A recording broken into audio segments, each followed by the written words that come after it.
যখন লাশগুলো নিয়ে তুলে তুলে যাচ্ছিলাম, তখন যানবাহনের ভাড়া যেখানে আমরা 50 টাকা দিই, 40 টাকা দিই, সেই ভাড়া হয়ে গেছে 1000 টাকা। যেই পানির বোতল আমরা কিনে 80 টাকা 40 টাকা, সেই পানির বোতল হয়ে গিয়েছে 600 টাকা।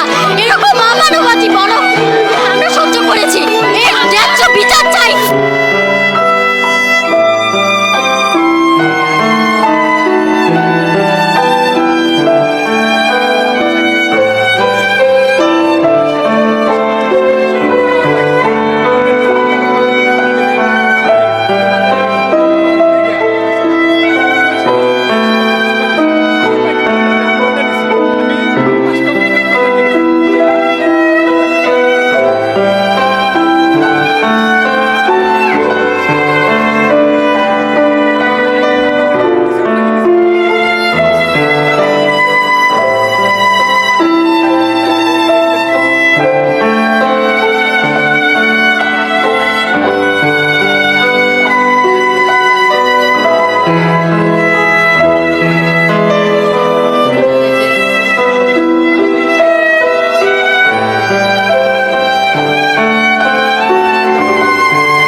না তো এইরকম আমার তো ইয়াতে আসে না। আমার মানে যেটা এখন মানে যেটা ইয়া করে যখন ওঠে তখন মানুষ বলে যে যেটা ভাড়া সেটাই দিন, আমরা ভাড়া চাই না। কিন্তু এরকম চাইছে, এটা শিওর সব ইস্কালা তো এক নয় ভাই। মানুষের কাম না, জানোয়ারের কাম। সবাই কালকে এই কাজ করছে, বিপদের সময় কাম হরে না কেনা, কালকে সবাই কাজ করছে, সবাই সবাই এটা খুব অন্যায় করছে আর কি। কারণ বিপদের সময় আগে মানুষের জীবন, এইটা তো আমরা জানি, কিন্তু আপনারা কালকে সবাই কাজ করছেন। জি আমি যাচ্ছিলাম না, আমি পরে শুনলাম পরে এরা মানুষের কামড়ের জীবন, এরা খুব অন্যায়, এরা খুব মানুষের জীবন বাঁচানো আগে, এটা তো আগে না।